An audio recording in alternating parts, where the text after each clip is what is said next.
Hello, and welcome back to Bloodfest, the podcast. I'm your host, Nate. Y'all know what I do for a living. As always, I'm joined by Joey. Joey, how's it going? I can't complain. Wish it was a little warmer outside, but it is what it is. It is what it is. Joining us live via satellite from the magical city of Kansas is Josh. Josh, how are we doing? Hey, doing actually okay. I darkened it in here so I don't look so red, and then I put my ring light as red, so I canceled out everything I tried to do. So, whatever. And of course, there's Midlife Media's own Casey. Casey, how's it going? Hey, good. I'm excited to be here as usual. Does it actually say Midlife Media down there? It says Midlife Media on the screen. Yeah. Awesome. Yeah, you're the Midlife Media guy. I'm the couch thing and literally just the cult guy. Joey's Movie Collector X. And Josh is listed on our website as Things to Come. Fantastic. Yeah, you got to get me a link to something, man. You got to give me something to put up there. What? Make a website. Do something. Give me your TikTok. I forgot I even sent that to you. Yeah, I'll grab my Tumblr or something. There you go, Tumblr. Outstanding. Like 2008. All right. So what we're going to do tonight is going to be a lot of fun. It's nearing the end of the year, and we're going to talk about the best movies of 2022. We've each made our own independent lists, and we'll go through the movies on them one at a time. But first, while we're talking about best movies, did everybody see the British Film Institute Sight and Sound list that just came out? Comes out every 10 years. Nope. You people. How you call yourself? I refer to Joey. You call yourselves film bros. All right. So every 10 years, the British Film Institute and Sight and Sound magazine polls professional film critics, and each critic makes their personal top 10 list of what they think are the 10 greatest films ever made. There's a cat behind me. The 10 greatest films ever made. And each time a film appears on a list, it gets a point. They tabulate the points. The film with the most points is number one, and they work their way through number 100. They did the list the first time in 1952, and the number one spot in 1952 was the classic film The Bicycle Thieves. 10 years later, the next time they did the list, the winner was Citizen Kane, and Citizen Kane remained in the top spot for 50 years, from 1962 until 2012. In 2012, it was surpassed by Alfred Hitchcock's Vertigo, and there's been a lot of discussion with the list getting ready to come out if Vertigo would remain in the top spot, if Citizen Kane would move back up to the top spot, if there would be some sort of dark horse that would come in. A few people, including myself, thought it would be an absolute shock, and the top film would be Eternal Sunshine of the Spotless Mind. Personally, I had another choice, which I'll mention in a little bit. I think you guys will like it better. But the actual number one position went to Jeanne Dielman. Actually, the title is a lot longer than that. It is her name and address, and it's in French, and I don't speak French to save my life, so it's Jeanne Dielman. It is a 3-hour, glacially paced, realistic film about a lower middle class widow and her attempts to make it through the crushing boredom of day-to-day life, and also to find a way for her and her daughter not to starve, doing whatever she has to, going so far even that she at one point in the film is turning tricks, working as a sex worker. It is a great film, honestly, and I love to see it in the top spot because it's just really overturning the kind of the old order, which is what's supposed to happen over time in film. We're supposed to not necessarily always think the best film is Citizen Kane. A lot of people are losing their minds over it. Paul Schrader, one of the greatest writer-directors of all time, is on Twitter having a nervous breakdown about it, and I kind of think that's funny. But Jeanne Dielman is not what I want to bring up about the list. That's all just backstory. I told you that, so I can tell you this. Down in the 90s, there are two recent films that showed up on this list of, what is this doing? Why is this? Your TikTok thing, it was showing like a finger going across. All right. In the BFI Sight and Sound list of 100 greatest films ever made, down in the 90s are two very recent films that I was very excited to see.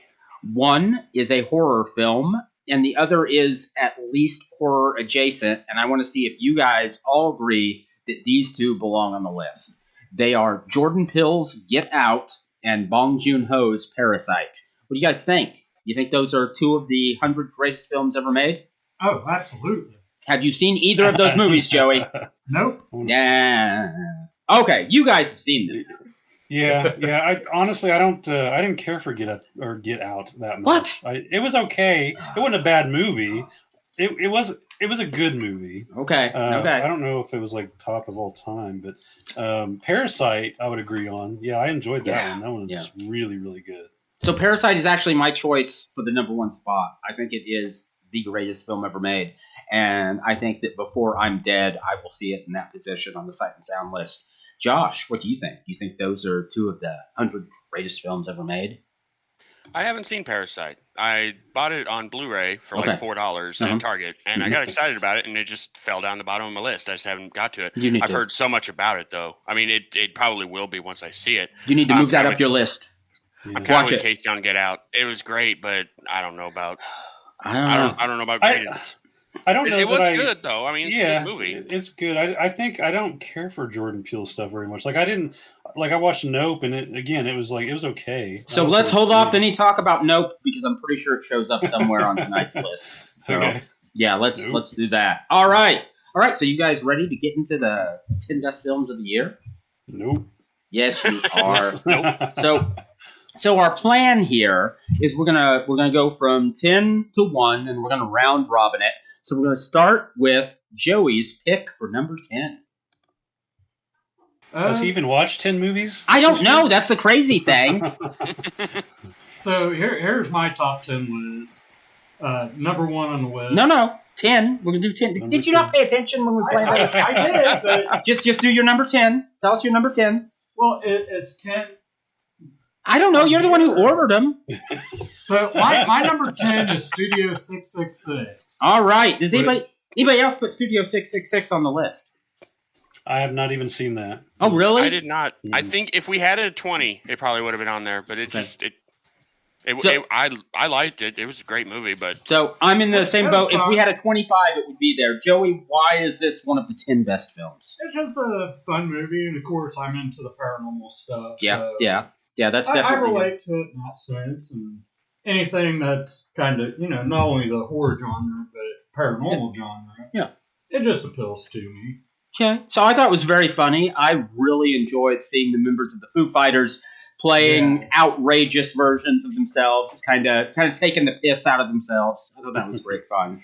I did. Josh, okay. Josh. So let me explain Things for the folks at home. Just call me that. I have brain damage and cannot be blamed. Casey, I'm actually surprised that you hadn't seen it. It seems like it would be something that... It's on my watch list, but I just haven't watched it yet. I got too much shit. You know me, I buy too much stuff. So kind of in the same boat. Josh, what's the 10th best film of the year? I went back and forth so many times. I used Letterboxd to make my list, and it probably burned up and tried to jump off of my phone because it just was tired of me messing with it. But I just finally settled on the top 10, and number 10 came in at Clerks 3. I don't think any of the rest of you guys have watched it. I'm not going to spoil it, but just for reasons, it was one of the best movies I saw this year. So it was not typical Clerks. It is on my list, and I keep putting it off for a very specific reason. I think everybody knows, I love Clerks. When Clerks came out, I was one of those guys. I was the guy behind the counter. I knew these guys. These were guys I hung out with. This was a personal film for me. I loved it. When Clerks 2 came out, I was a little worried that it would suck, and it was actually almost perfect. I mean, it was amazing. And I am terrified that Clerks 3 will let me down. Because as much as I like Kevin Smith, it seems like maybe he doesn't have the chops that he had 20 years ago or even 10 years ago. And I don't know if it's too much weed or too much fame, but it terrifies me. I'm afraid that it's going to let me down. Am I wrong? I've watched it too, and Okay. I actually watched it a couple weeks ago. Oh, nice! I didn't know that. Yeah, it's I think I like one and two. One obviously the best, and I think I like two better. I think it's my least favorite of the three, but it's not bad. It's still really good. It's touching. I mean, it's gonna make you feel some feelings. So. All right. It's going soon. It will be watched soon. Maybe even tomorrow. Casey, number 10. My number 10 was Black Phone. For anybody who doesn't know, it's about a dude who basically captures kids and holds them in the basement. Well, this one in particular is just about one kid in particular that he captures, and then he's kind of seeing and hearing the ghosts of other kids that this guy has captured and killed. The killer is played by Ethan Hawke, and I think he does an excellent job being a creepy dude. He did a really good job in Sinister. Mm-hmm. I don't know if you guys have all seen that, but very creepy movie. So I really like his acting. And I think that it was set up for a potential prequel. Mm-hmm. Like I think we could have a prequel where we see previous kids that he's captured and killed.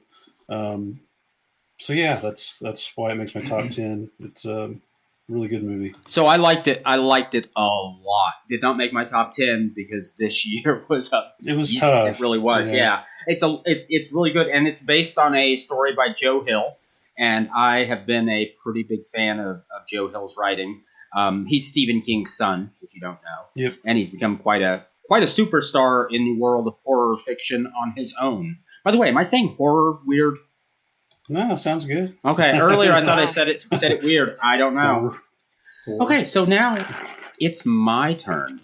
And I did something on my top 10 list that I hate to do, but this year gave me no choice, and that is 10th place is two movies. It is a tie. And they are two movies that both made me incredibly uncomfortable, but for very different reasons.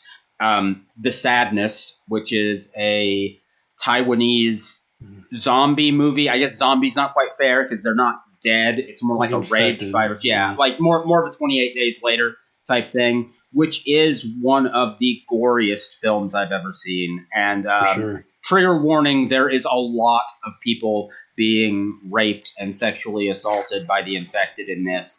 And it is, wow. It is a fucking slap in the face. It's over the top, yes. Yeah, incredibly over the top. And I absolutely loved every minute of that movie. The other one's incredibly uncomfortable for very different reasons. It is a small film called Soft and Quiet. And it is about a group of women who decide to have a little get-together because they're all women who have something in common. And since I believe Josh and I are the only ones that have seen this here amongst us, and because this movie is new, very small, and probably has not found an audience yet, I do not want to spoil it for anyone, including the listeners. This film is... It's fucking hard. It is a hard watch. This is not a fun movie. This is not a movie you're going to sit and eat popcorn and have a good time. You're going to stare at the screen and think, oh my God, what is this fucking world we live in? You think, Josh, this is on your list, right? Yeah, this is actually, and sorry, I need to go back for just a second because I forgot to mention when Casey was talking about Black Phone, it ended up on my list a little bit higher. Okay. Yeah. But I don't really have anything to add except for I just thought it was great. But Soft and Quiet ended up being my number 9, so we can just skip me when we come back around. 'Cause it was next. I saw it last night. And yeah, like you said, one of these days we need to come back and do another half an episode or something on it because I want to talk about it. Can't do it right now, but like you said, it's just one of those movies that you just stare at it, wondering if why you even hit play on the fucking thing. Yeah, it's not pretty, but God, it's good. It is good. All right then. So that's number 10. Wow, we're moving right along. Joey, what's your number 9? My number 9 was Terror Train. It's been several months since I've seen it, but it was another good movie. I thoroughly enjoyed it. Okay, so that's the remake of the classic with Jamie Lee Curtis. Yep. Takes place on a train, college kids. It's got David Copperfield in it. I love the original. Haven't seen the remake. Is it as good or? I don't think I've ever actually seen the original. Really? I'm actually surprised because this one would be up your alley. I do need to circle around and watch the original and see how it compares. Okay. Yeah. So I'm sorry. I was going to say I had that on in the background one day while I was working, and it seemed all right. Like, it didn't seem bad. I don't think it was probably as good as the original, but yeah, I think it looked like it was worth some attention. Yeah. So they've already greenlit a sequel, which is crazy when you think about it. Yeah. Hey, guess what? We're still live on TikTok. They haven't taken us down this time. Wow. Oh, I dropped an F-bomb like 3 or 4 Oh, God, yeah. So many of them. Didn't we talk about Joey putting his dick in somebody's ear? Nope, that was before we hit record. Oh, okay. Never mind. Now we'll be taken down. Now we'll be taken down. That's what I'm hoping. That's what I'm trying to get to happen. Okay, Josh, your number 9 was Soft and Quiet, wasn't it? Yep. So Josh has handled this round. Where's my buddy Casey? All right. So for number 9, I picked Scream. So this one made my list just because Scream is one of my favorite newer franchises. And they had a lot of the original cast back. I was sad about the death of one of them. Mm-hmm. You can spoil this, man. This has been out. It's been out forever. Yeah, I know. It's still pretty new. Everybody's seen it twice. But that made me a little upset because he or she was definitely one of my favorite characters. Okay, I'm gonna stop you because it doesn't matter who they kill off because they already killed Randy. They killed Randy. True. I'll never forgive him. Randy was killed off too early. I'll never forgive him. Yeah, he was for sure. But I'm with Casey. It's one of my favorite modern horror franchises. Mm-hmm. It's absolutely great. Yeah. Obviously the first one's the best. They did a really phenomenal job with this one. Because we got a new one coming out. Yep, they're getting ready to do another one. Which finally they got Neve Campbell. Neve. Nice. That's what I said. Come on. Neve. Naive. Because I know there was some issue. They didn't want to pay her. Yeah, they didn't want to pay her. Yeah. So they finally reached an agreement. I mean, she's carried that franchise for, 20 years now? Yeah. Almost 25. Almost 25? Yeah. And they didn't want to pay her. 95, 96, the first one. Yeah. It was in the 90s. Yeah, I don't know. I think it was 95 or 96. I was a young man. I know that. Yeah, I probably should have had the new Scream on my list, but I kind of messed up because after 3, I just didn't watch it at all. I didn't see 4, didn't see 5. Yeah, exactly. And then I started a marathon in March or April and just watched all 6 in a row. And it was great. I love 6. It was awesome. Or was it 5? 5. Shit, I don't know. 5's a new one. 5's a new one. Yeah, 5's a new one. 6 will be the one coming out. Okay, and 4 was really good too. So I still don't like 3. I think that's just a speed bump in the series for me. But 4 I haven't hated 1, but 3 is the weakest by far. Yeah, I agree. Yeah. All right, so it's my turn for number 9, and I'm going to list a film that you guys probably all have on your lists. I'm sure you were very excited about the latest film from Moorhead and Benson, Something in the Dirt. Guys, everybody excited about Something in the Dirt? Oh, absolutely. Yeah. I'm constantly dirty. Sounds great. Love that movie. Moorhead and Benson, I was worried about their career. I genuinely was. Because they made 3 genuinely great, very small, very indie films that are all interconnected. And then they hit it big, and they made a big Hollywood movie, Synchronic, where they had like a real star in it. The Falcon from the MCU movies. That guy, you guys know who that is? I can't remember his name. He's Captain America now. Mackie. Yeah, he's Captain America now. So he starred in Synchronic, and I'm like, well, great, they're going to go all Hollywood. And what's the next thing they do? They went to work literally for the MCU, and they wrote and directed the Disney series Moon Knight with Oscar Isaac. And I'm like, well, they'll never make their interesting movies again. That's that. And then they came out with Something in the Dirt. These guys are the guys that made Spring and Resolution and The Endless, and they make incredibly ingenious, interesting, small, personal science fiction films that lean into the horrific. Something in the Dirt is their newest one, and it is part of what is known as the Shitty Carl universe. And if you haven't seen the other movies, that will make any sense. It is a clever, interesting, weird movie about two neighbors who discover that in one of their apartments, sometimes gravity doesn't work right, and there's weird electromagnetic pulses and flashing lights that shouldn't be there, and they decide to try to make a documentary about it. And it's about the aftermath of that. And it's a lovely, genius film, guys. Absolutely. You should all track it down. Everybody should see it. It's called Something in the Dirt. It's written and directed by Moorhead and Benson. And before you see that, watch Resolution and The Endless, because those two movies are absolutely wonderful. If you like Lovecraftian cosmic horror, but done in a smart lo-fi way. Yeah, I watched Spring from them. Okay, Spring is actually good, yeah. I really liked it, and then I watched Resolution, and I did not like it. I think that was the first. That was their first one too. Yes, Resolution is the first one. Yes. Yeah, I didn't really care for it, so I didn't really pay much attention to it. Maybe starting halfway through. So, but the Endless sounds really good. Yeah, it's actually two characters that show up in Resolution, and they are two members of a UFO cult, and they escaped the cult and left. And they receive a package with a videotape that makes them go back to visit the cult that they escaped. And it gets very strange from there. Cool. Yeah, I'll check out their stuff. I mean, it looks interesting. Yeah, I'll bring their stuff over, Joey, and we'll put it up on your big screen. That works for me. All right. Speaking of Joey, what's your number 8?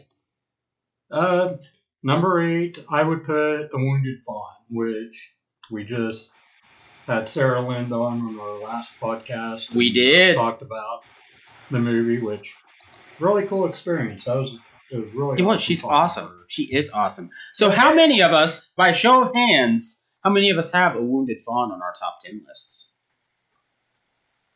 Really, I'm the only one. You're the only one that does not. Yeah. So that doesn't, Sarah. That doesn't mean I didn't like it. I loved it. But it's my number 6. Weird. It's my 6. Where is it on your list, Josh?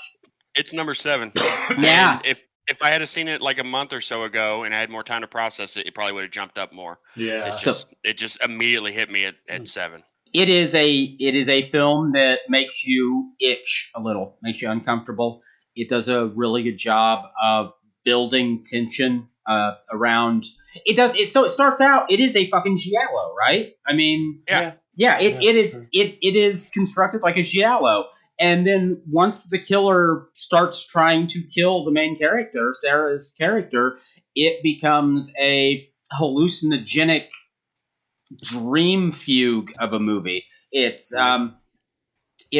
heavily inspired by Greek mythology, maybe Roman. I can never remember which is Greek and which is Roman. The Furies. I don't know if Furies are the Greek or the Roman names. I bet it's the Greek, though. And the Romans, yeah, and I think the Romans call it something stupid because the Romans had stupid god names. The Furies are Greek. I'm looking that up. Okay, yeah, they're the chthonic deities from the underworld that come to punish men for their crimes, and it does a great job of leaning into putting those characters into a modern day, and it does a great job of leaving you wondering what was real and what wasn't. And it has the most uncomfortable closing credits I've seen all year, and that's in a year that had the closing credits of Pearl. Mm-hmm. So, yeah, the end credits was definitely it's very weird. Josh Rubin just pulled off something absolutely amazing with his performance there. He really I was trying to really figure out how Sarah wasn't laughing during that scene. I know. Well, they don't show her face. Yeah, she could have been. She had a smile on her face. Probably. She might have been biting her tongue. We don't know. Maybe. Yeah. We'll have to ask her if we get her back on. All right. So, Josh, number 8. Number 8, I had Fresh. I just watched this today. And it just, I can't even remember what I bumped off, but it was like, no, this belongs on here. This is I don't know if anybody else has it or not, but it's not. If this were a list of 25, it would be there. Yeah, Yeah, I don't want to say too much about it, but because like if you look it up on IMDb, it says a woman gets tired of dating online and meets a dude in the grocery store. That's Yeah. it. So Yeah. I don't know how much That's more all you it is. want, but He's it just gets weird. suffice it to say, the guy she meets turns out to be a bad guy, and it's the Winter Soldier. It's that guy. Yep. Yeah. Sebastian Stan. Yeah, Sebastian who Stan. is amazing in just about everything. Yeah, he I've really seen is. I, Tonya like 4 times. Yes, I and love that movie. He's awful, but he's still great. Yeah. One thing I remember from that movie, because I've seen it too, and it's been a while, but I did enjoy it. I would say it would make a top 20 list for sure for this year. But I remember a standout scene where they're dancing. Yes. And I'm sure a lot of people have seen that scene. There's been clips all over the internet about it. But that was just a really cool scene. Just the way they're both really good dancers, and that scene was just really awesome. But yeah, there's a lot of cool stuff in that one for sure. Yeah. Agreed. So Casey, what's your number eight? Eight. Orphan First Kill. So the original Orphan was fantastic, and then when I saw they were making a new one and it was a prequel, I about fell out of my chair because I was like, how the hell are they going to do that? Because they're using the same actress as the first one, and who played Esther, and so I thought it was going to bomb. I thought it looked terrible, but there's a really, really good twist in the movie that I didn't see coming, and I thought it was involved Julia Stiles. She plays the mother, and I hadn't seen her in anything in quite a while, but yeah, it was awesome. They tried to make her look younger, and she did look. I mean, she still looked young, but they didn't really make her look as young as she did in the first one. But that twist really did it for me, and that right there put it on my top list. That's about all I got. So I liked it. It did not make my list. It would not have made my top 20, but I did like it. I honestly felt like they telegraphed the twist a little bit, so I knew it was coming before they revealed it. Julia Stiles did a great job in acting that role, and that's what did it for me, because I could tell she genuinely was a loving mother, and yet her reaction to having her daughter back was not right if this was actually her daughter. And so I knew something was up, and the only thing that made sense was the twist. Yeah, I mean, I saw that. I knew she didn't, I knew she was reacting strange, but I didn't think that was why. I thought it was for other reasons. One thing I absolutely loved about it, and it's a special effects thing, honestly, and I didn't catch it immediately, but part of the magic of making her seem younger than she is was oversized props. Oversized things on the sets to make her look, and that is old Hollywood stuff, man. And when I realized that's what they were doing, I'm like, oh my god, I love this. They didn't digitally shrink her; they built a big fucking counter. That's genius. And the other actors were wearing like big shoes. Taller. Absolutely loved it. Yeah, great stuff. Josh, is Orphan First Kill on your list? Yep. Yeah, it's over at number 5. So I'm gonna just stop talking for like half of the podcast now. No, because you're gonna tell me about it now. All of my films towards the top are at the bottom of everybody else's. That's not true. I thought it was great. Didn't see the twist at all. But I thought Julia Stiles was great. Last time I saw her was in Dexter for a season. Which I thought was great. I think that was the last good season of Dexter, at least in my opinion. And then it just got weird. But she was great in it, and then she was great in this. And it just, like you guys have said, just the way that they just made her younger. And I wasn't really all that excited about it. I was really surprised. I thought everybody in it did a great job. I was really surprised that they carried it off, honestly. Really. But they did. It worked. Yeah. So where are we? 10, 9. We're number 8, right? 7. You got to go do 8. Yeah, so my 8 is Speak No Evil. And I don't know. Does anybody else have that on their list? I think somebody does.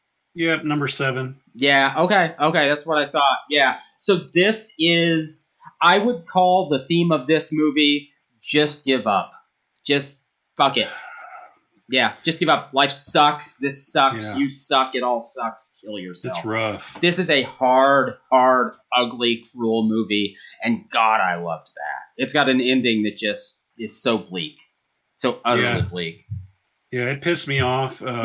So I've got Speak No Evil as my number 7. It just pissed me off at the end. It's so terrible. Yeah. It makes you so angry. Yeah. And that's so effective. It's effective, yeah. I mean, there's not a lot of movies that will do that. Yeah. Horrific is how I'd put it. Josh, did you see it? I haven't seen it yet. You haven't seen it? Okay. You'll want that on your list. It's one of those that's just, Yeah. I want to. I just haven't got around to it yet. Definitely check it out. Joey, let's see. This was one of your favorite movies of the year, right? Oh, absolutely. Yeah. I'd put that probably number 2. Yeah. You watched it, right? No. Oh, bastard. Isn't that actually a remake? Wasn't there an original? No, you're thinking of what? When a Stranger Yeah. Calls? There've been a few movies with similar titles, but no, this is a movie about people that meet another couple on vacation and get invited to their place, and it's not good. They're too polite. The problem is that they're too polite. Yeah, but you can tell that there's some weird shit going on with like the dad and the kid, especially. The kid doesn't really talk, and then the dad just he's just weird. He looks like he's mean or something. Yeah. Something ain't right there. All right, before we move on to number 7, my co-host here, Joey, keeps flagging me that he'd like to take 5. So everybody, we're going to take a little ad break here, and tonight's podcast is brought to you by Crushing Existential Dread. When you really know what life has to offer, you'll enjoy Crushing Existential Dread. Now with even more ennui. All right.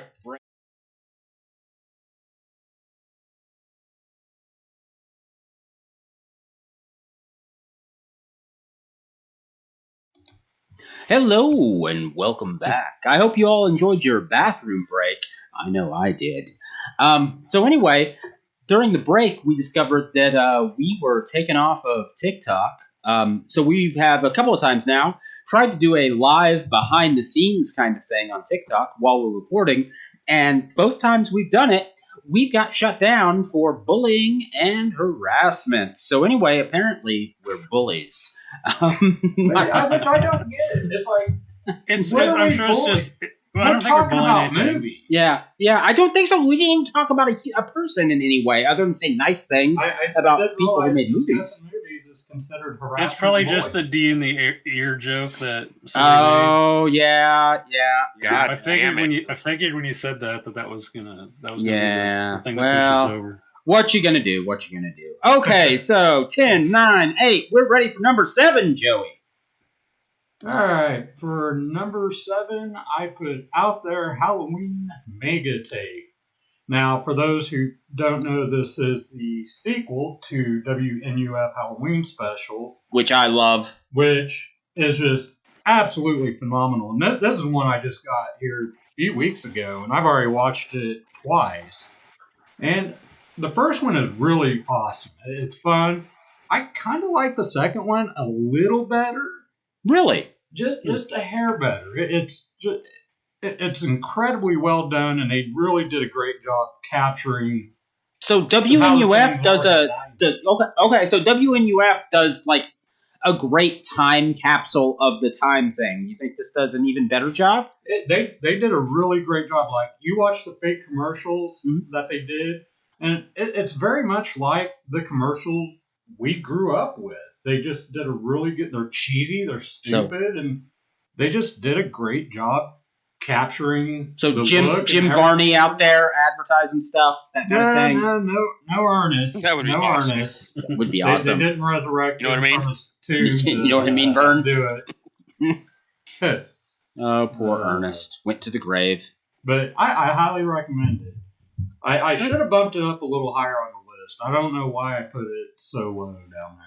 So, did anyone else? So, I haven't seen this one yet. Have Josh, Casey, you guys seen it yet? No. All right. I still haven't finished the first one. Really? I didn't really get it, but I was working at the time, so I told myself I'd start it over because I don't want to write it off. Because everybody else loved it, and I'm missing something, but I just haven't got around to it. May not. I'll just watch them both probably. It may not be for you. I mean, that happens. Movie that everyone you know likes, and you just don't dig it. So Josh, what's your number 7? It was Wounded Fawn. Okay. All right. Yeah. So that's my number 6. So yeah. So Casey, what's yours? Mine was the Speak No Evil. Yep. All right. Well, all right. I guess I get to bring up one that nobody's listed yet. Piggy.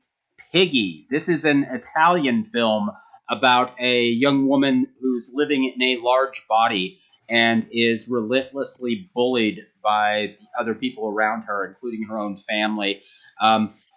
One day, after being bullied at the pool by some other girls, they steal her clothes and her towel, and so she has to walk home in her bathing suit, which is very, very embarrassing for her.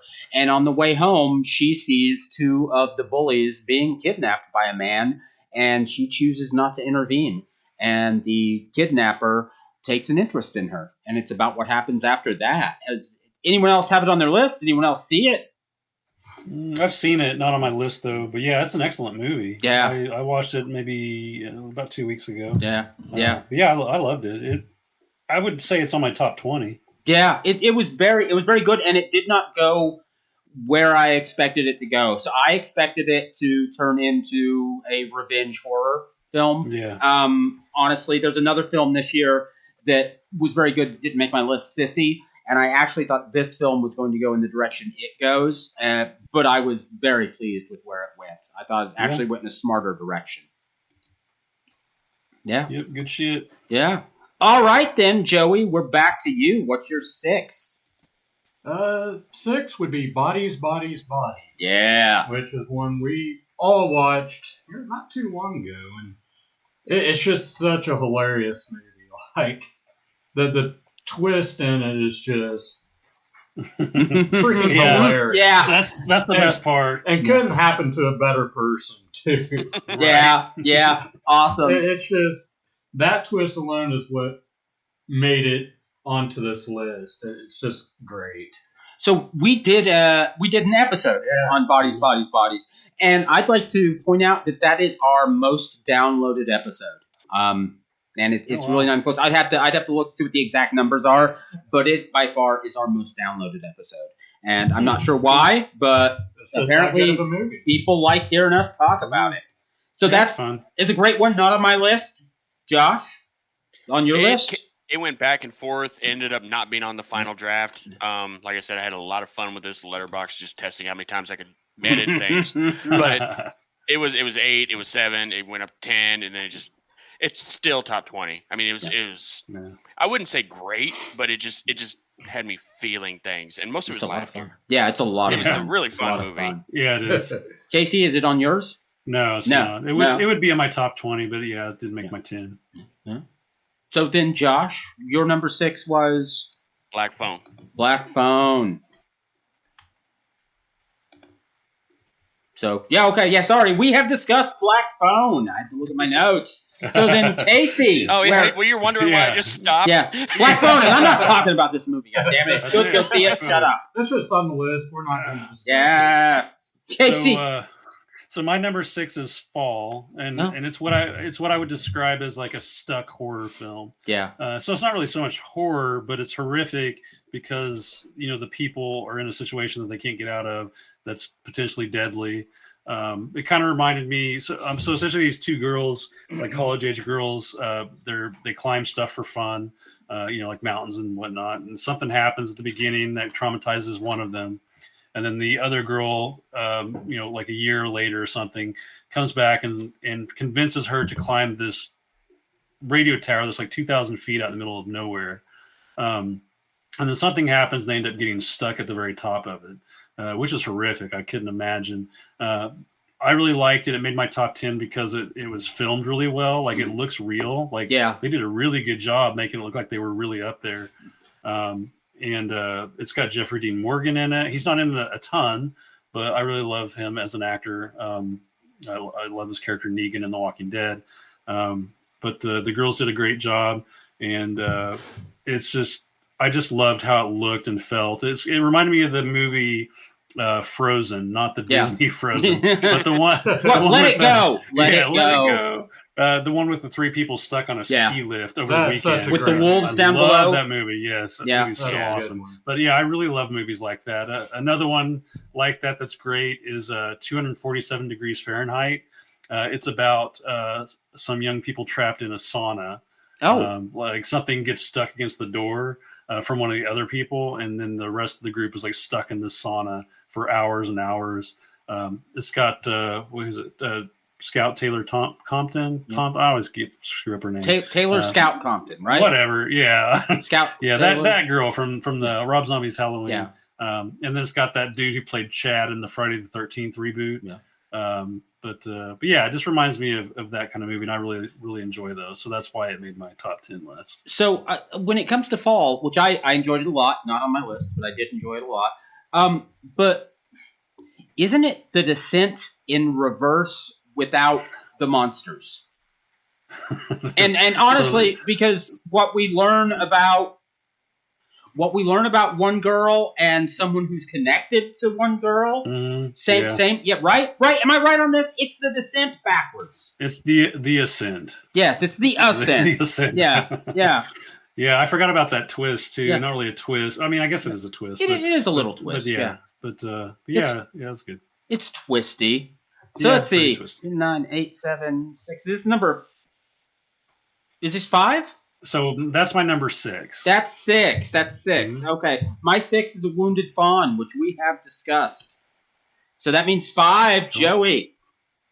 I have for 5 Halloween Ends. That's mine too. They did a really good job with it. You know, obviously, I was kind of disappointed with it in some ways. Just how. See, I thought you hated it. Honestly, at the time. I hated how weak they made Michael. I just didn't get it, and it's like, and you know, and like you have this. What was Corey? Was he a high school student? No, he would be college, but he didn't go. He's a young kid getting bullied by fellow classmates, but yet he can go and beat the ever-living shit out of Michael Myers. It's like, really? You're getting your ass kicked by these kids, but yet you can just beat the shit out of Michael Myers in 20 seconds? Stupid. Dumb. Those are tough kids. Those were band kids, man. You don't mess with band kids. It is a Halloween movie, and I very much love the Halloween franchise, so it had to get in the list. All right. Yeah, that's why it makes my number 5. Also, is because I liked the Corey character. I thought it was a really cool idea. I wish they would have started it in the 2018 movie. Yeah, they should have introduced him. Yeah, they should have introduced Corey back in the 2018. Then they wouldn't have had to spend most of the movie on his character development. Yeah. And it would have made sense that he was stronger as Michael got weaker or something like that. I mean, they could have spun it that way. Yeah, there's a lot of different things they could have done with that movie, but I really think they just could have started it sooner. But yeah, it's my number 5 also, just because I love the Halloween series, and I thought it had some interesting ideas, and I did love the Corey character. I thought that actor did a really good job playing that character. And I didn't mind that the Michael was weak thing. I thought that was actually kind of a cool concept. Yeah. I personally liked that they did something completely different. Yeah. I've seen Halloween 9 times. Yeah. So I mean, it's do something different. And they did, and that was fun. Josh, number 5. Number 5, I had Orphan First Kill, and we talked about that, but it was great. I mean, I just ordered it differently than you guys, but we all these movies keep popping up. But yeah, we're gonna get to a lot of overlap going forward, I think. Yeah, I think so too. My number 5 is Barbarian. Yeah. Oh yeah. I loved this movie. That probably would have made my top 10. I just completely. I love this movie. This movie, it surprised me at just about every turn. It is, as I've said, it is a film that is about the hollowing out of the middle class. It is also about the ever-present possibility of rape that women have to live with, and it's something that gets really, I think, driven home over and over again in the film. It's got great performances basically all the way around, including a relatively small but very effective role as the Heavy by Richard Brake, who I just fucking love. I mean, he's put Brake in anything. He's amazing. I'm in for it. I think it's unendingly clever. I absolutely loved it. Every bit of it. Anybody else put Barbarian on their list? Yeah, I got it on my list. Where's it at? I think I put that number 4 is on Number 4. Well, we're coming up to number 4, and Joey's picks Barbarian. So, Josh. Yeah, my number 4 was Prey. I really like this movie, and it's I don't even think since the first one I was that excited about a Predator movie before and during it. Yeah. I saw it because I saw it by myself, and then I saw it with my daughter, and then I saw it with Jennifer, and I saw it 3 times in 24 hours, and it was just great every time. Did you watch Did you watch the indigenous language dub? I did not. I need to. I think that's interesting. I want to see it. I'm okay. So I feel bad that I don't recall the actual tribe, which nation it is, but the one that she's a member of. So they did a dub entirely in that language, so you can watch it dubbed and subtitled with English subtitles. So I thought that would have been interesting to do. That's cool. So I liked Prey a lot. It did not make my list because this fucking year, but I liked that movie a lot. And so I'm unabashedly a Predator fan. The original Predator is it's just a lovely, lovely action film. Predator 2 is maybe not the best, but probably the second best film ever directed by Cocaine. Predators, the Robert Rodriguez one that takes place on another planet, is just wonderful. Everything I want it to be. The reboot or whatever, The Predator, was a pile of steaming garbage and made me think that the entire franchise was done for. And Prey just brought it back. I'm like, okay, this is the second best Predator movie. So yeah, we're there. Yeah. I thought Predators could have had some sequels. I really enjoyed the I did. Yeah, it was format. very good. It was really, really good. And you could have, like Cube, you could have thrown a bunch more people in there and done it all over again. Have you seen, so it's online, Robert Rodriguez's original screenplay? Mm-mm.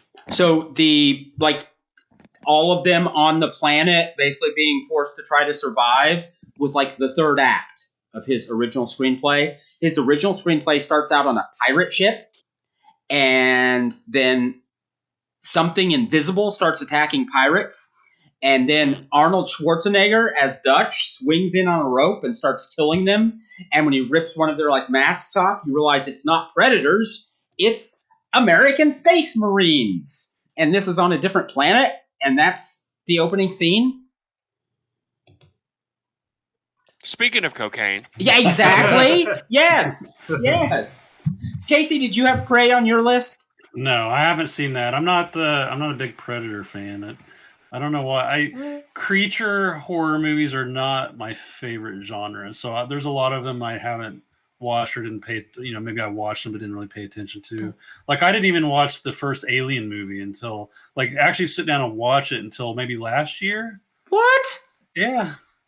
And it was okay. It was pretty okay. Good. Yeah, I don't know. I'm not a big creature horror fan. But it's cosmic horror. Or whatever. It's sexual horror. Whatever it is. Because I think maybe it kind of goes with, I'm not a big science, a sci-fi or space movie person either. So maybe that's why. That's so weird.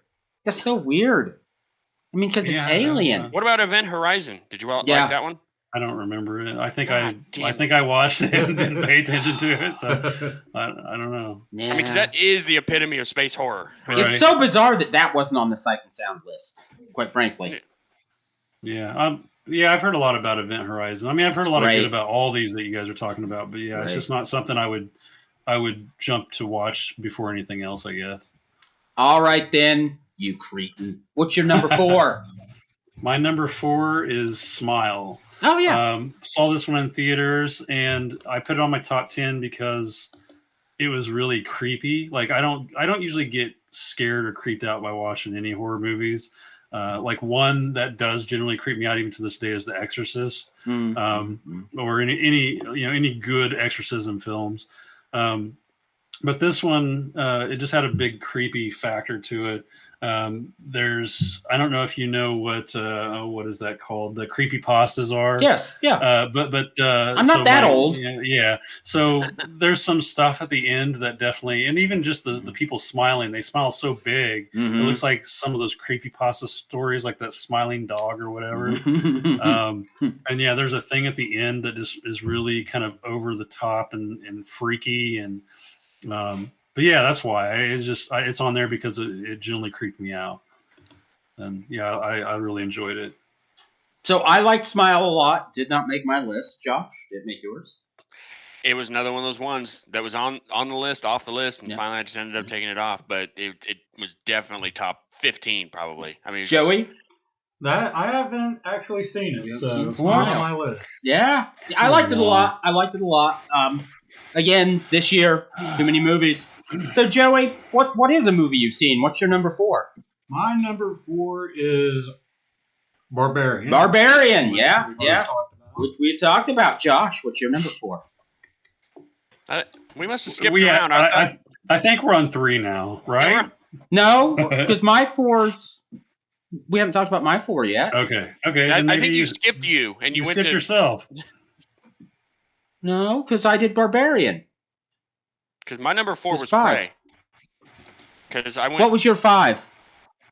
My 5 was Orphan First Kill. Okay, we did that. So my 5 was Barbarian.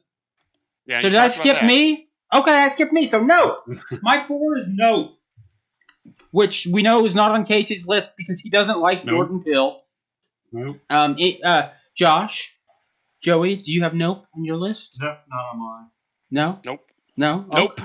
Nope? Okay, so only me. So I like this movie a lot, and it is another example of something I think Peele is getting very good at, which is crafting a metaphor that is elastic enough to map perfectly to multiple interpretations without having to stretch at all. You can read this movie as being about the erasure of black voices in Hollywood. You can read this movie as being about the failures of capitalism, and you can read this movie as being about religious fanaticism born out of believing goofy shit. Also, it has absolutely terrifying chimpanzee violence, and I don't think we get enough good chimpanzee violence in movies. Yeah, honestly, that's true. It's a good movie, but I don't know. It's just really weird. I guess I didn't get it. I didn't understand the meaning behind it. But I thought the cast and everything was great, and it had Glenn from The Walking Dead, so that was cool. Yeah. And I love UFO stuff, and I do actually like alien and UFO stuff. Not so much many of the movies, but yeah, I don't know. It just didn't make my top list this year. Anybody else like it? Hate it? Did you see Nope, Joey? Nope. Josh, did you see it? I really liked it. I maybe top 20, maybe 25. I mean, it definitely wasn't one I didn't like. But like Casey said, I really liked that the cast of characters in it was great. I really liked the return of Michael Wincott. I think he's great. The cast was great. They put out great performances. Stop it. The beginning was great. The beginning was great. But I mean, the big cowboy hat UFO, I could probably go without. Well, honestly, yeah. Was it a giant butthole or was it a big eye? If it was a giant butthole, Joey would have seen it twice. And then and then eventually, when it takes its final form, it's an angel. It's a biblically accurate angel. Who are characteristically buttholes anyway. It's a weird fucking movie. So. Yeah. I loved it. All right, so then what goddamn number are we on next? 4. 3 should be the next. 3. Joey, what's your 3? for 3, which we've already talked about, Orphan First Kill. Mm-hmm. Josh, what's your number 3? It's a good one. Pearl. Pearl. My number 3. Somebody else can take it. So Pearl is my number 2. It's my number 2. So this one tells the story of Pearl, who was in the movie X, and just how she became the nut job that she is in X, because her family was shit to her, and she's just a little nutty anyway. Mm-hmm. She wants to become a dancing girl, and she, I'm not going to spoil it, but she's horny and wants off the farm. And she's horny. She wants away from the farm. Yeah, she wants to become, hit it big, and she gets really pissed off, when she doesn't, get things her way. And also Mia Goth is incredible in this. She was incredible in X too, but that monologue she has at the end is insanely awesome. I don't know how she pulled that off. And then also the very end where she's just smiling and staring into the camera during the whole credit. Rictus grin. Yeah. And that reminds me of The Wounded Fawn too. Exactly. It was very uncomfortable. Yeah. And I keep going back and forth whether which one of those is the best end credit scenes. Both fantastic. Yeah. Absolutely amazing. So I connect with Pearl. I really do. I understand her because, quite honestly, I also am horny and want off the farm. So, and I'm off the farm anyway. She did nothing. She did nothing wrong. Pearl did nothing wrong. She screwed a scarecrow and stole his hat. So pretty early on. That's like the first thing she did. That's normal. And she tried to feed people to her crocodile. And that's a normal Sunday. That's okay. You're allowed just on our way home from work. Yeah, I mean, what you gonna do? I mean, come on. That was a sexy scarecrow. See how he was dressed? He was asking for it. That was a flashy hat. I'm not gonna lie. It was a flashy hat. I also love how it looks too. I don't know what you call it, but because it takes place in like the early 1900s, so like 1918. It'd be like 1917. It's during World War One, which ended in 18, I think. Yeah, I don't remember. Yeah. But yeah, I guess it would be close to that because at the end, I'm not going to spoil it, but yeah, I just love the way it looked too. It had a really unique look to it. Mm-hmm. Yeah. Oh yeah, it was beautifully shot. It was very much shot like a early mid 30s. Well, no, because of the Technicolor. So late 30s, big studio epic film. It was shot like a Gone with the Wind or a exactly or a Wizard of Oz. Wizard of Oz. Yeah, exactly. Yeah, beautifully made. Honestly, Ty West is incredibly good at just finding an era, drilling into it, and saying, this is what it felt like. He did it with X. He did it with House of the Devil. I mean, just very, very impressive. Yep. Yeah. I'm really happy that the third one didn't come out this year, because this list would have been screwed. So Casey, what's your 3? 3 is... Everything Everywhere All at Once. That is also my 3. That is a crazy movie. I don't think everybody would enjoy it because it does look nutty, and it is nutty. It is nutty. I mean, there's like hot dog fingers in there, and just all sorts of crazy shit. The bagel. The bagel. Yeah. But it's really about family struggles. It's like the mom struggling she's trying to hold on to her daughter. And also she's upset with her husband for their failing, laundromat. Although the husband kind of seems like it's almost like he's happy with the way things are, but she's not. But yeah, it's a sad movie. There's definitely a very sad story, and I cried both times I watched it. So did I. So did I. It's deep. It's got and the dad is he played, I can't remember his name, but he played Ki. I ain't gonna even try and say Ki Kwan. He played Data in Goonies. That's where I knew him from. Yeah, boy, Short Round in Temple of Doom. Yeah. Yep. He's in a great episode of Tales from the Crypt. He quit acting at a pretty young age because he felt typecast. And so he did a lot of behind-the-scenes stuff. But he's back, baby. Yeah, yeah, and Jamie Lee Curtis is in there, a little-known actress. Yes. Jamie Lee Curtis. Yeah, I think she could be going places though. Yeah, honestly, probably. yeah. Yeah, Probably, she's establishing her career pretty good. Yeah. Yeah. So You this can see was around the holidays. this was also my number 3. A movie with hot dog fingers literally made me weep, and that's just fucking incredible to me. And I know a lot of people cry at the rocks scene, which honestly, yeah, I get it. But the one that hit me, as a married man who's in love with his wife, the one that hit me was Kei Hugh Kwan, saying, even though you've broken my heart again, in another life I really would have loved just doing laundry and taxes with you. And that's just, yeah.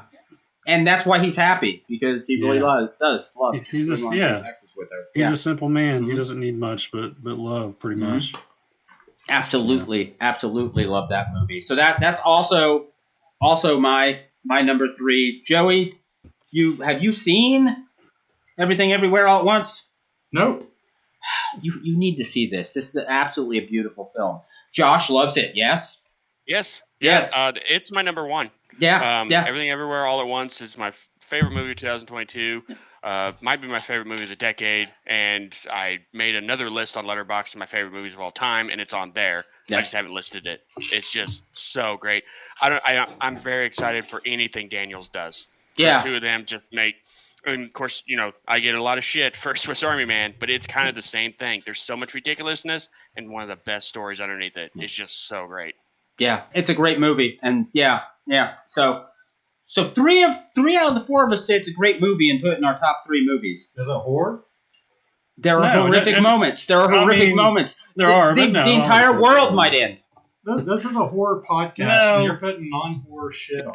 Well, we didn't say top 10 horror movies. No, we said top 10 of the year. And we're not just horror. We also talk about cult and grindhouse movies and sleaze.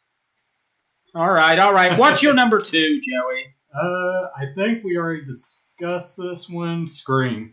Yes, we have talked Scream. Yep. Josh, what's your number Great 2? One.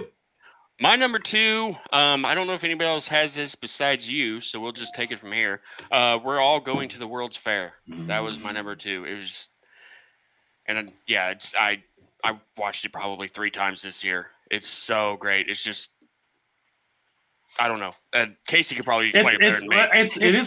It's hard to explain, but I just felt like it took me back to the time when my kids were younger, and growing up on the internet and stuff. And I don't know, it just gives you a certain feeling, like you really feel like you're that girl going through what she's going through. And I need to watch it again. I've watched it once, and it was a blind buy for me, and I'm glad I bought it. Mm-hmm. It's got a lot of meaning to it. I see a lot of hate online for it, though. I don't really see a lot of people enjoying it as much as we did.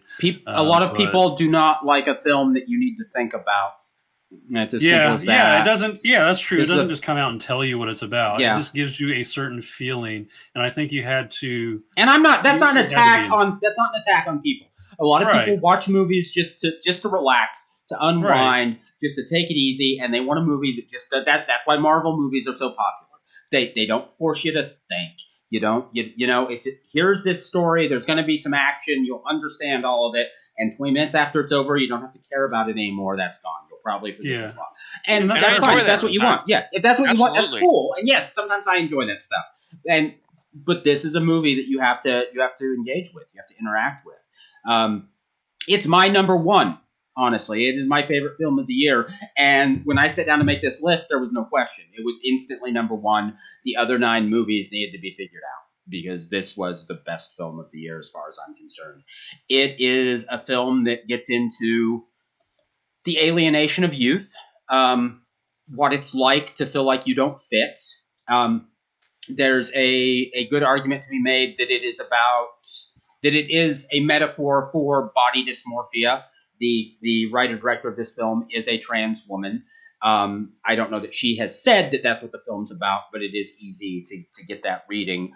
This film also it's a horror film from a certain point of view.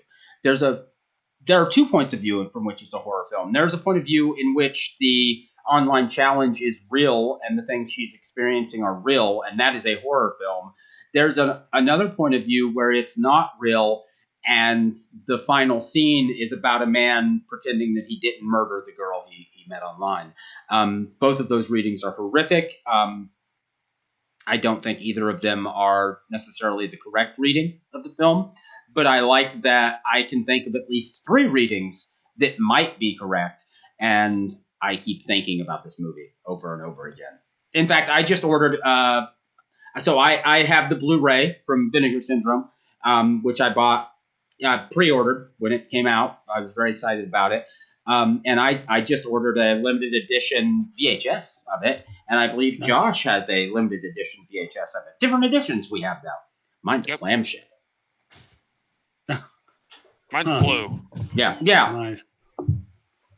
Yeah. So let's see. That was your number 2? 2? Is that right? Yep. 2. So, Casey, number 2. My number 2 was also Pearl. Mm-hmm. So we can...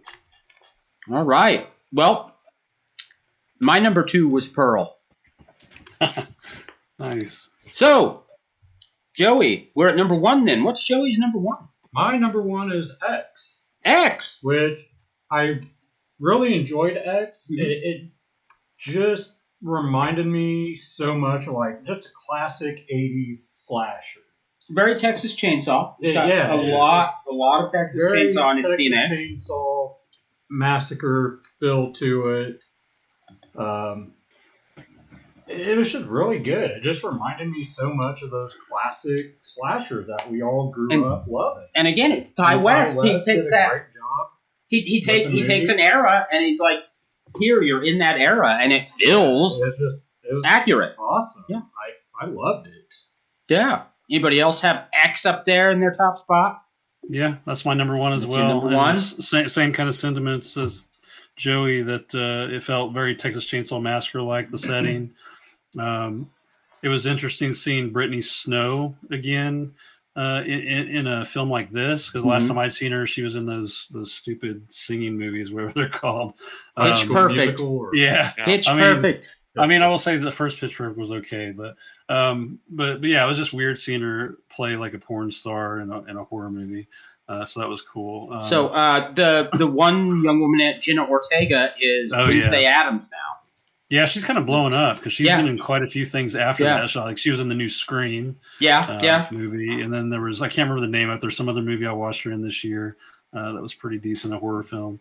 But yeah, I think she's going to blow up. I think she's going to continue being in these types of films. I think we need to try getting her on our podcast before she gets too big. I'll email her agent. I will email her agent. Look, 80% of the people I reach out to are like, who the fuck are you? Jog on. But then again, Larry Fessenden. We got Sarah. We got Sarah. We got Larry Fessenden's coming on. We got Chad Tinkle, who made Jugface, coming on. We're getting people, and they're real people. So yeah, Jenna, if you're listening, reach out to us. Come on.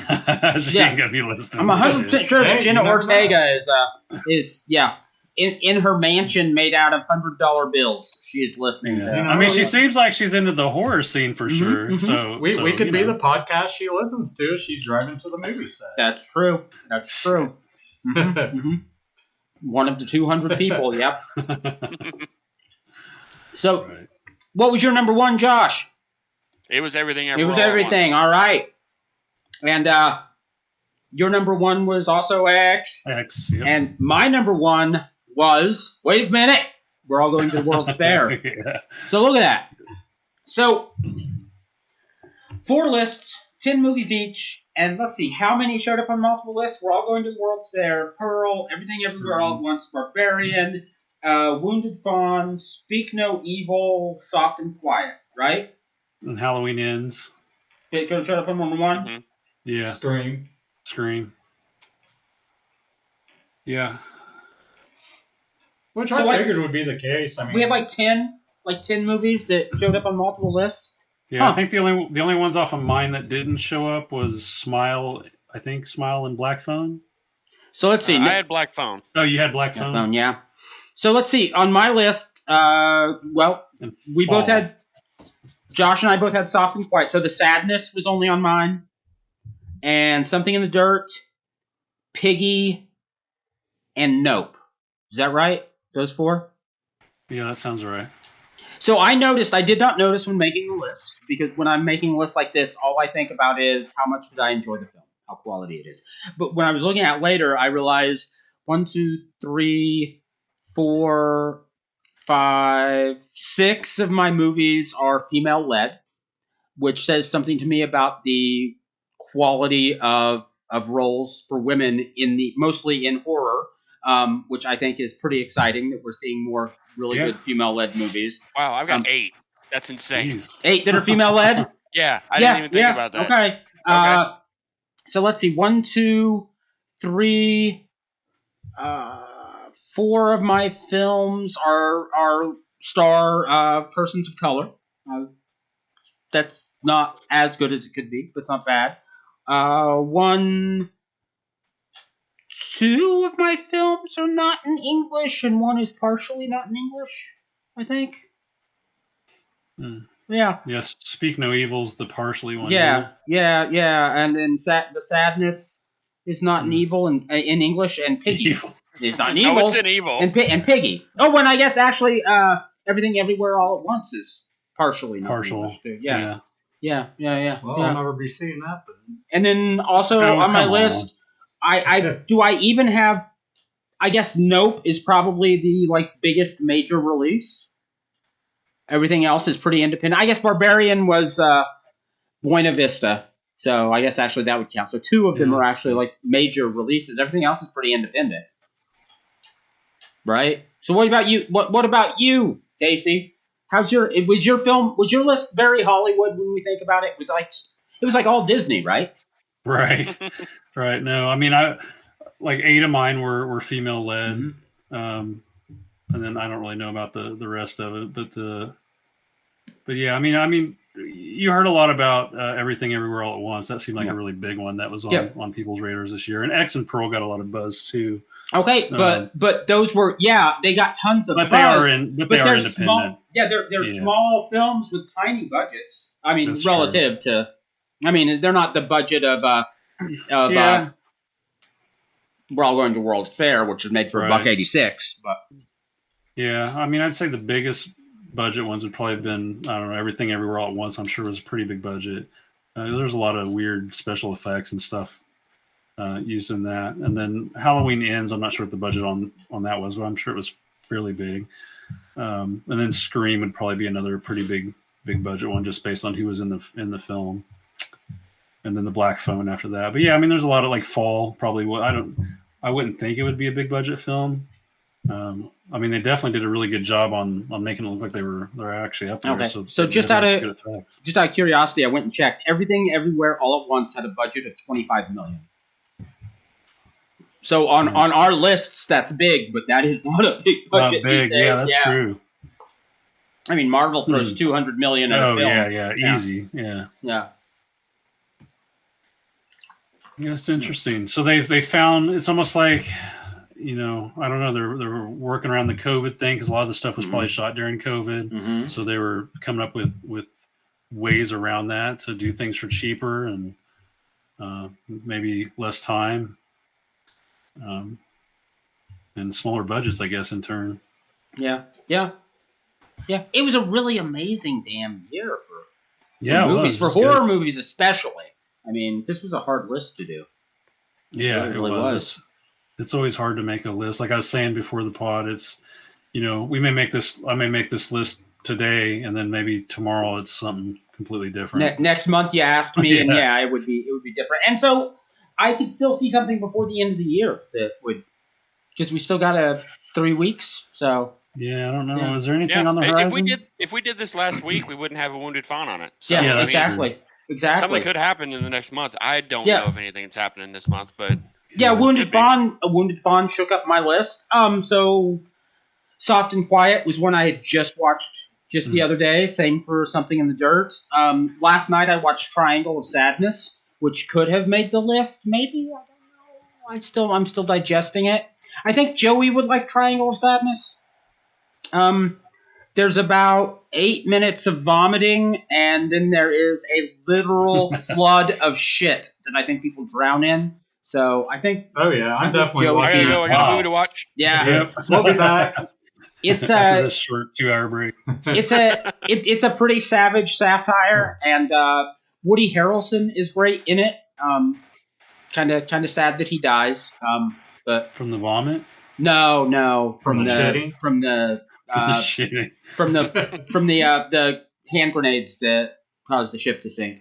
So yeah, it's Spoiler alert. Yeah, thanks. nobody. Nope. It doesn't matter. Honestly, it does not matter. That's not important. I mean, I've never even heard of this movie. it's new. It's brand new. It's pretty. It is a pretty savage satire, and I'm like, spoiler alert.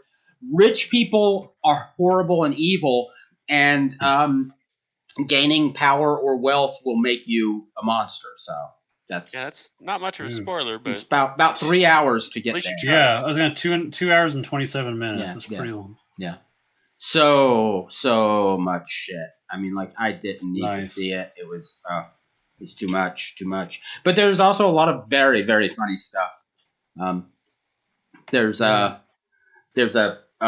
rich Russian oligarch guy, and then Woody Harrelson's the ship's captain, and he is a Marxist, and they get drunk together, and it starts as an argument, but then it becomes kind of friendly, and they're talking on the ship's PA system, and the Russian keeps saying, the ship is sinking, and causing everyone to panic, even though it's not. There's nothing going on at the time, but it's pretty funny. Yeah, It's I'll check it interesting. out.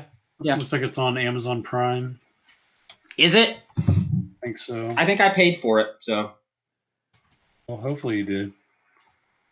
Because we all pay for all the movies, yeah. No, I mean, I didn't think it was, I didn't think I saw it on a.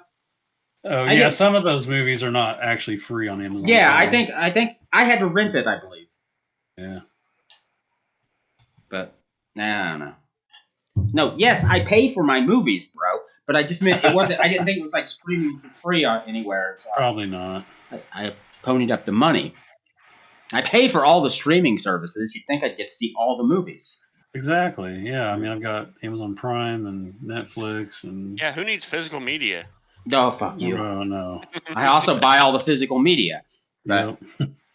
yeah, but and you know what though? Like, not a huge fan of Disney stuff, but sometimes there's something I want, and they own 20th Century Fox's film library now. They just basically aren't going to be putting their stuff out on physical media, it looks like. Like, a lot of their stuff's just not getting released. Yeah, like there was talk about Barbarian not getting released on physical, but I think they retracted that. Yeah, I think so too. Yeah. So, what's everybody excited about for the coming week? For the coming week, I don't know.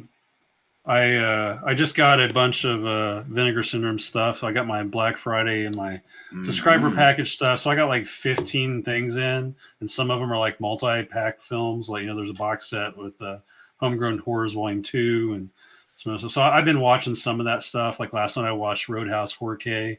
I forgot how awesome that movie was. That movie is so much fun. It is a really good movie, and it looked amazing. And I watched Freeway in 4K. I love that movie. On DVD. I'm gonna have to pick that one up.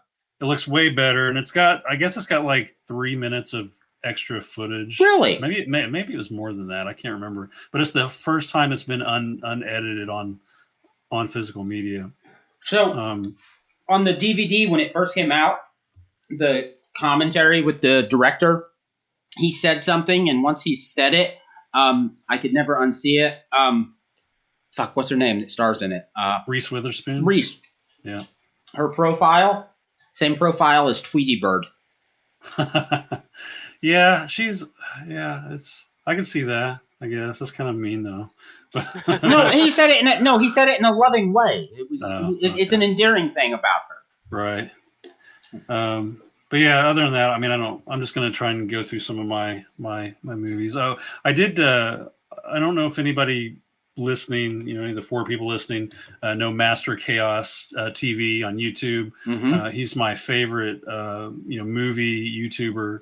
I watch a lot of his stuff. He does a lot of Vinegar Syndrome's Severin, a thing called Bottom of the Barrel, where they watch shitty movies ahead of time and they talk, him and like 5 other people talk about them live. Well, he invited me on there.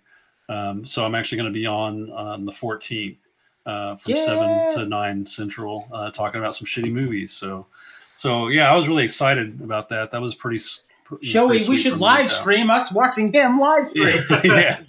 That would be brilliant. And I did want to, I extended an invitation to him. I just got to figure out, we got to figure out some time to have him on too. Because I would like to discuss some things. He's also a director. He's directed and written a couple movies. So yeah, that's pretty sweet. I was not expecting that. So looking forward to that. I think having him on here will be a ton of fun. Honestly, guys, if you're listening at home, if you enjoyed having Sarah Lind on, or if you just would rather hear the show without hearing as much of us and hearing someone actually interesting, we're going to have a lot of guests coming up, and some of them are really, really great. Yeah. That's all I got. That's all you got. Josh! Yep. What you got? I got not a stack of movies. Actually, I do have a stack of movies. Yeah. I recently got some movies from Full Moon, which God. are not as good as what Casey got. Some of them might end up being as good. Fucking Charles Band. Dude, I enjoy some of those movies. I did. In fact, today I watched. I still got it up over here. Killer Eye, Halloween Haunt, and then the what the hell is it called? The Babes. Or what is it? Sorority Babes in the Slime-Bowl-Rama. I saw it for the first time a couple weeks ago, and But did he actually make that, or did he just distribute it? I don't think he was actually. Who knows? That's got Linnea I give credit Quigley for it. I don't care. That's the movie that she took the role because she didn't have to get naked. Yep. Right. Yeah. Which is a shame, but she was still awesome. No, you know what? She has done. You know how much she has done for us with her taking showers or stripping in a graveyard or inserting lipstick in her nipple. Yeah. I mean, honestly, she has given enough. Dreams and nightmares. Yes. Truth. What you got coming up, Joey? I really don't have anything coming up. This past week, I got Ghost Watch from Diabolic DVD, which is a really great movie. It was broadcasted in the BBC back in the early 90s, and it wasn't really known that this was just like a movie. It was a War of the Worlds type situation. People thought what they were seeing was real. Yeah. So it created a lot of controversy because people were seeing this thinking it was an actual broadcast because they used real presenters that people are familiar with in the BBC. So people were like freaking out because they thought that this was a genuine live broadcast. So it was never released until recently. So I pre-ordered that back in, what was that, July? Yeah, who knows? I think didn't they push it back a little bit? Too? Yeah, they pushed it back, but it just showed up this past week, so for some reason too, I didn't know it was a movie. I thought it was like a TV series or something. No, it's that's the way it was made, and that's why when it originally broadcasted in the 90s, they didn't say, "Hey, this is a movie." It was advertised like it was an actual live presentation, like it was a news program, and they actually got in big trouble over it because it created so much controversy, and they got in a world of trouble over that. Yeah, it was very much like Orson Welles' War of the Worlds, which despite when it originally aired on the radio, they literally at the ad breaks said this is a Mercury Theater of the Air production of H.G. Wells' War of the Worlds, completely telling the audience this is a story from a novel, it's a play, and yet people thought it was real and panicked. I mean, that's a crazy story. Well, you know what we can take from that? A lot of people aren't too bright. Yeah, things haven't changed. Think about it's like George Carlin said. Think about the average person you know and how dumb they are. Half of the people are dumber than that. That's probably true. Not our listeners, though. Our listeners are very intelligent, high IQ. High IQ. Sexy as hell. Good, yeah, that's right. Damn good looking. Yeah. Better They all. looking than us. Yeah, everybody's better looking than us. Yes. We've got faces for the radio. All right, kids. Are we ready to wrap it up? Yeah, I think so. Yeah. All right. So this has been Bloodfest, the podcast. Okay. So this. Hold on. Let me do it again. We're gonna edit this out, right? Nope. Absolutely No not. editing. Now I'm gonna bully you. Bullying and You're harassment. banned. This has been Bloodfest, the podcast. If you enjoyed what we did here, give us a like on social media. Bloodfest Pod at Bloodfest Pod on Twitter.com. I have brain damage.